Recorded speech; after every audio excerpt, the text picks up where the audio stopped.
Good evening. It's Saturday night, which means herd winter racing. Tonight we're taking on Greater London 8.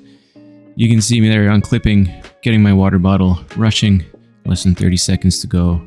Bit of a freak out. Got there in time. This is not a course you want to do without water. So there's the highlight of the night, Box Hill with a descent down Fox Hill. The escalator hitting hard with a little drag to the end. Tonight, 73 people in the race. Gone are the days where we had 15 or 20. Seems like this Saturday night time slot is becoming quite popular for folks. And it's no longer the easiest ride of the night, I would say. We had some heavy hitters tonight. We had Frichette as usual. We had Kane, who made an appearance. We had Frichette's teammate Doyon, who's a very strong rider. Aaron. We had David Kimimoto. We had Dan Manalo. We had Jason Robinson. We had Smithson from H1, very strong rider. And my teammate Keith Norris. Just a stacked field. More so than usual. And coming into tonight, I felt a little bit better than last week. Last week I was coming off a pretty rough weekend. Legs weren't there, but tonight I felt like I had a decent chance. Some chatter about Trump tariffs, maple syrup, keeping things light. There was a lot of chatter at the start of this one. It was, I guess you can call conversational pace until we got to here, where, it's just orange numbers. Why not? Because that's what happens in herd racing. Split the field. We went from kind of 30 to 20 or so and managed to stay on. I was fortunate enough to make that selection and stay close. Tonight, it was pretty flat this time here. I was recovering. My heart rate was 155. It felt like I was working harder than that.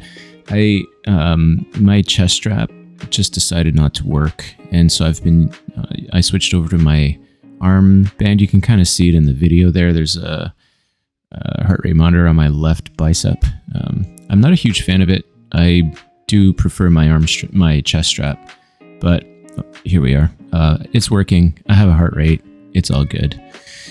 So at this point, it's sit in the group and just chill.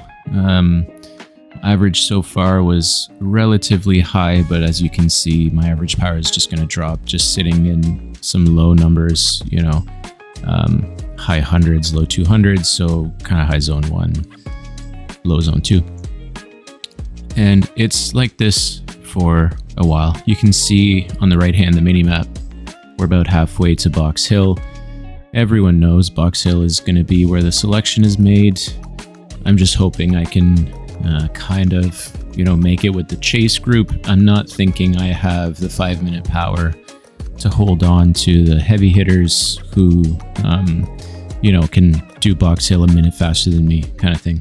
So, some chatter. It looks like everyone's pretty fresh at this point. We made our selection. And I got a note from Jason Robinson. Oh man, I'm sorry, Jay. Saying that some of the big guys are going to kind of let up or fall off. I think a few of them had been racing the FRR tour this week, so they're pretty tired. So that was a good heads up. Appreciated that. Making sure that we don't chase moves from people who are going to drop out. And not kill myself just to follow somebody who has no intention on finishing the race. Now, it got a little spicy here. Anytime there's a bit of an incline, things got a little hectic. Not here, but I think it's coming up, where there's a bit of a move from, I think, maybe Frichette, who decides to go hard through the group. I can't exactly remember, but I remember thinking, all right, this is harder than it should be. It must be the next little incline that we go through. Once we exit this tunnel here, there's a bit of an incline, and I think there was a a small selection that happened. There's Frichette, who just went through the group classic, and here we are pushing 7-0 just to stay connected. Again, good moves. Started from the back, kind of behind the screen, so you don't see him coming, and power through the pack just to put some hurt on the legs. It's a smart move. He did it last week, did it again this week. That is good Zwift racing right there. They have a bit of a selection, but everyone chases it back to make sure that they don't get too far out. And this is really well timed by them. It's kind of close enough to the Box Hill climb that we're getting ready to take a bit of sting out of the legs, but not enough that if you're the one who's deciding to do it, you don't have time to recover. So coming into the last little part here, going downhill into Box Hill, we're going to cross the river first, and then it's going to be mayhem. Some jokes about Badass Fuel. That's David Kimamoto's sponsor. There you go. That was a good one. I don't know if you guys can see the text because it's happening quite quickly, but here we go over the bridge. Another attack from Optimum. You see them come through the group here just to put the sting on the legs and speed things up a little bit. And down the escalator, and the climb is going to start very shortly. Some good chatter there about power-ups based on Mario Kart and Bond cars and stuff. Is kind of fun. Okay, so here we go, entering the main selection point of the night for this front group. There's 20 of us at this point. See you guys at the showers.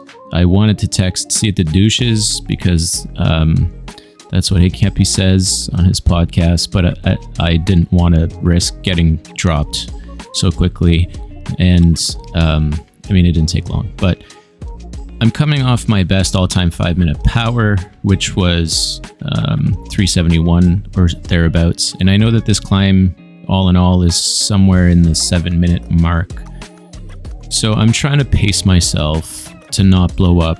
I'm climbing at my tempo, threshold at this point, VO2 max, and there they go up front, and I'm going backwards, and it's a little gutting seeing these guys like a couple seconds ahead of me while I'm doing 340 or so watts, which is under my 5-minute power, and I'm trying to keep it right about there so that I can last the whole climb and make sure that I can put an effort in. It was a little sad, but that's okay. The guys up front are putting in numbers that I can only dream of doing, and maybe one day. But I know that Manalo and Psychologist are really strong climbers and really strong riders, and my focus is just to keep them away. And they bounced around and came through me, and then I decided I was gonna really put down an effort. Sorry about that. And push through to try to create as close of a gap that I could possibly make with the guys in front, hoping that maybe I could catch the chase guys. So that's Aaron, Jason Robinson, got it right this time, and T Hata, because I knew I could push on the downhill and recover. So Jason's encouraging me to push to try to catch up to them. 7 seconds to go. I always hate this part of the Box Hill climb. You're done the official climb and there's this 10% kicker that just absolutely kills. I got my gearing wrong. Look at that, 48 RPM. That was painful. I regretted that. I did not do what I normally do, which is spin high and come through it. I just mistimed it. And here I go. So they're 10, 11, 17 seconds ahead of me because I messed up that climb. So the chase is on. Super tuck, recover a little bit, and then give a couple blasts of power, recover, super tuck, a couple blasts of power, I see that I'm gaining on Hata. I've put in a couple seconds on the rest of the guys. There I go past Hata. So just 2-3 second sprints and then back to Super Tuck. And I'm thinking, okay, I've got a chance here. I'm down to 7-8 seconds. Hopefully I can catch them and then recover and have a chance for a sprint. But I know that Robinson and Amato have huge sprints and will dust me in a sprint, but that's okay. And I completely wrecked the escalator there. I did not do that well. And after that, look at that, 12, 13 seconds gap, which makes me have to work much harder than I should have. If I got that escalator done properly, I would have probably caught them by now, had a moment to sit up and rest, and then maybe be able to contend the sprint. But nevertheless, I'm still making time on them, and I'm like, hey, maybe I'll catch them. There's 600 meters left, 2 or 3 second gap, and this is when I realized, okay, I got them, but this is basically where the sprint starts. You could see one guy put his truck on, and here I blow through the group doing a measly 400 watts or whatever, and then there they go. That's a proper sprint right there. Those guys doing 13, 14 watts per kilo. I've got no chance. And finished 7th. But hey, look, I'm dying right now. I was in that position for a while. I'm pretty happy with 7th, I'll be honest. Pretty happy. So official Zwift Power results put me in 6th with some decent numbers, 4-1 for 20, 5-1 for 5. And there's my chart from intervals. I died up Box Hill and died again at the sprint. And finally, my power chart, you can see there, I am doing all right, progressing. The all-time numbers, a lot of the raw watts you see on the right-hand side, I did when I was much heavier, like 78 to 80 kilos. And I'm down to 70 now. So a lot of those numbers, the sprint numbers anyway, were done 3-4 years ago. And now I've cut a lot of weight and I've started focusing a lot on threshold. As you can see that my kind of 10 to hour numbers are much more respectable.